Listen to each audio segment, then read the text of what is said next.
What is good, horror horde? This is your boy Horror Gamer back with another video for you, and as you can tell by the title of this video, your boy Horror Gamer is just a little bit excited to talk about this one. And what are we talking about? Well, it's going to be a movie review, and then we're going to be reviewing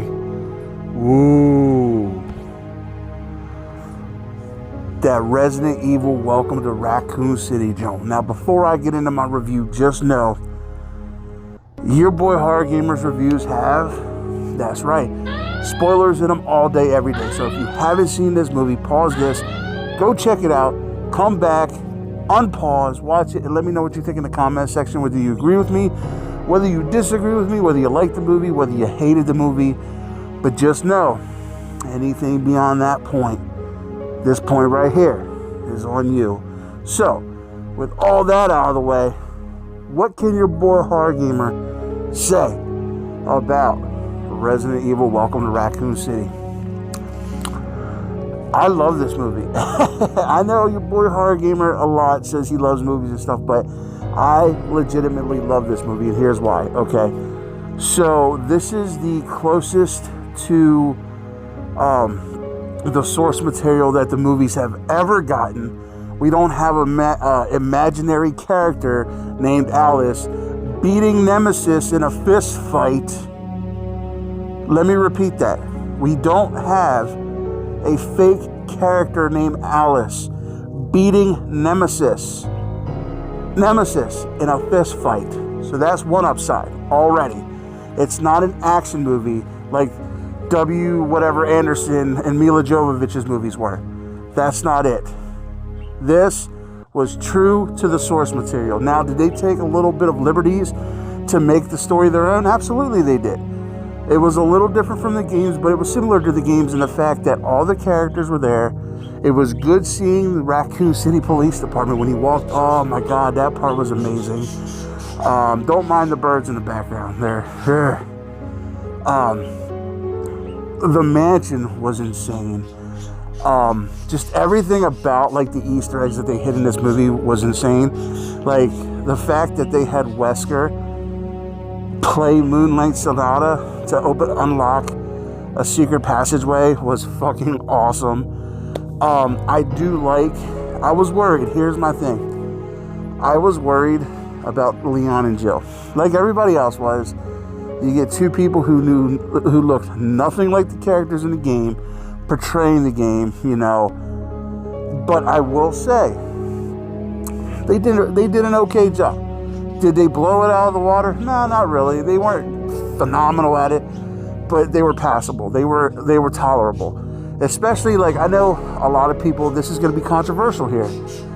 Leon in the movie was a rookie, and he made rookie mistakes, and people got on his ass for him being a rookie. And this version of Leon was kind of like a dopey, like a dopey rookie, in the fact that he was constantly making mistakes. He was constantly being yelled at people, but it was funny. This version of Leon was kind of funny. Now, how later in the film franchises, if we get more, because for some reason it seems to be a trend right now on the internet for people to just absolutely shit on this movie for I don't know what reason. The fact that it's not the game 100%, and here's the issue I have with that. If I want to see the game, I'll play the game. Okay? Simple as that. Why would you want a movie adaptation scene for scene of the game? It doesn't make any sense. If that's the case, just go play the game. This is a storytelling inside the universe. Yeah, some of the things were different. Some of the kills were different. Some of the characters were even different. And here's where I like to say, what they did with Lisa Trevor, I loved. And here's why. In the game, Lisa Trevor is just basically this mindless tank that's unstoppable, that you can't kill her with bullets. You can't do anything with her. She has to basically kill herself in the game. You have to set it up to where she kills herself. But in this movie, she wasn't the bad guy. If anything, she was actually a good guy, because there's the scene where the liquor attacks Leon and Claire in the orphanage. Lisa Trevor saves them from the liquor and actually kills the liquor and like rips its head off.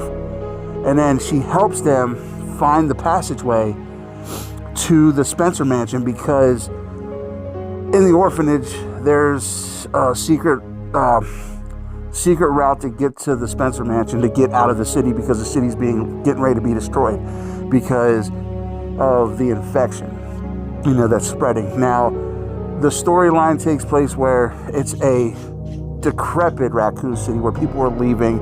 It's not this sprawling metropolis like it was in the game. Raccoon already pulled out, to go elsewhere, and basically it's just the poor people, the people who are too poor to move, and just like the diehards that are just staying in place, and if you find out Umbrella had put shit in their water and it's slowly turning them. But the thing is, here's one thing I didn't like. I didn't like the transformation from human to zombie. I think it took too long. In a way, it was like they were human and they were talking, and they were like half zombie, half human kind of things. That I didn't really like too much. I was like, you know what, just zombies. Just make them zombies if you're going to have zombies. But again, it was a little bit of a different storytelling. This shows how they progressed to zombies. I didn't like that they didn't have Barry in it, but I see why they did it. So they ended up going with Richard from the first game. And the thing is, you can't have all your protagonists make it through the movie unscathed. You have to kill off one or two. So I feel like that's why they had Richard, because we're not really invested much in Richard as we are Barry, and to kill Barry off would kind of be stupid at this point. So I see where they went with him in this one. Now, I do wish they would have kind of gave him the video game kill in a way. Either he gets killed by Yawn or he gets killed by Neptune. They don't have that in here, but they do reference them. Another one of the Easter eggs. They reference them in the movie in a subtle way. Now, the big thing for me, and I know a lot of people are complaining about this, and I'm on that bandwagon, is the pacing was a little off. It seemed like the beginning kind of dragged a little bit, and then the middle of the movie was just fucking fantastic chaos, and then the end was just sped up.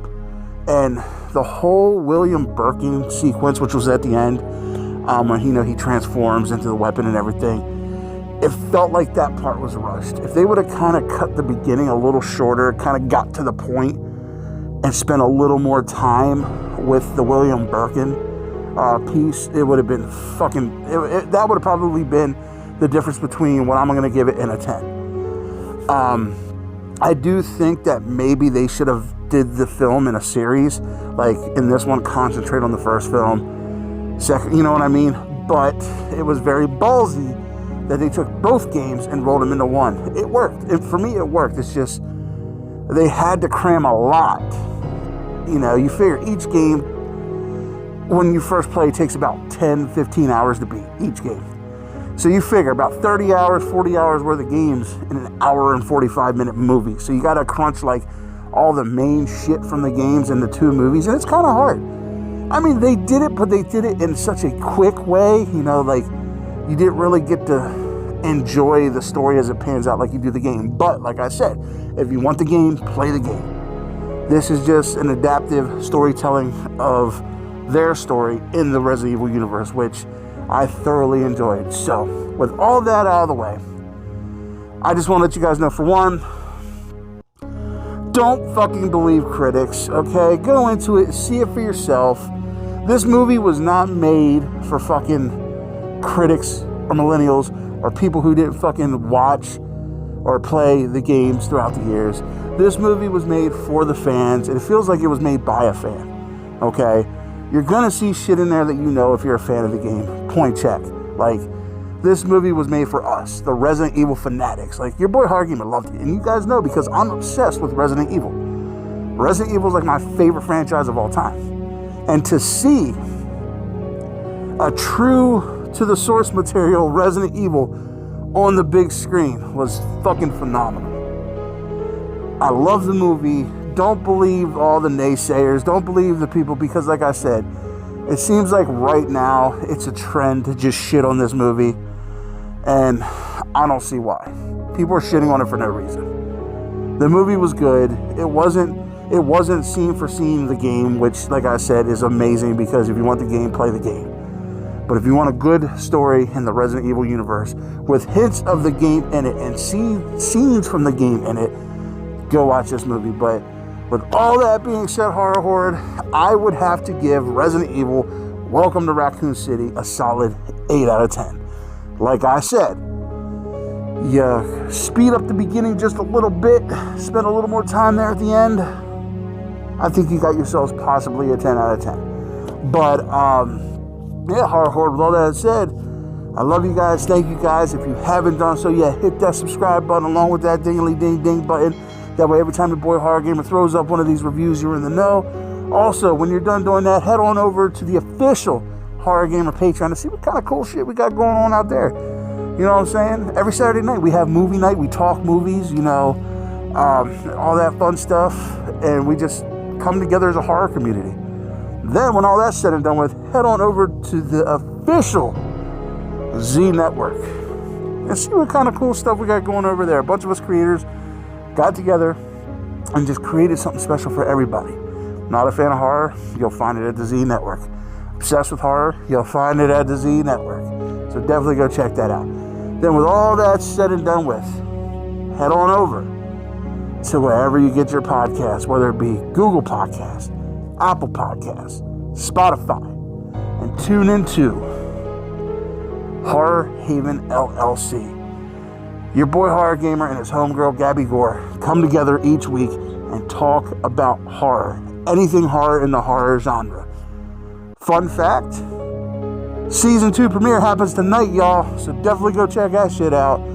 I'm excited for it. We got a hell of an episode for you guys tonight. And also, check out Horror Haven LLC Patreon. We have some tiers there. And we got some pretty cool perks. Like if you go to the VIP tier, you get an episode of Horror Haven LLC. When I say you get an episode of Horror Haven LLC, no. You get a birthday episode. This is what you get with a VIP in Horror Haven LLC. You get a private screening of the movie of your choice with your homeboy Horror Gamer and your homegirl Gabby Gore. You get to come on the show and talk about the movie with us. Yeah, it is your episode. When I say it's your episode, it is your episode. Your boy Horror Gamer, your homegirl Gabby Gore, we sit in the back and let you drive the Bentley on that episode. So check that shit out. It's fun. So, with all that being said, Horror Horde, go check all that shit out. Your boy Horror Gamer is going to leave the links in the description box below to make it easy for you. I'm not about making your life hard. I'm about making it easy. So, all right, Horror Horde. With all that being said, I love you guys. Thank you guys. And oh yeah, I'm back. Love y'all. I'm out. Oh shit, I almost forgot. This is your boy Horror Gamer saying, until next time, don't fear the darkness. Embrace it. And now I'm out.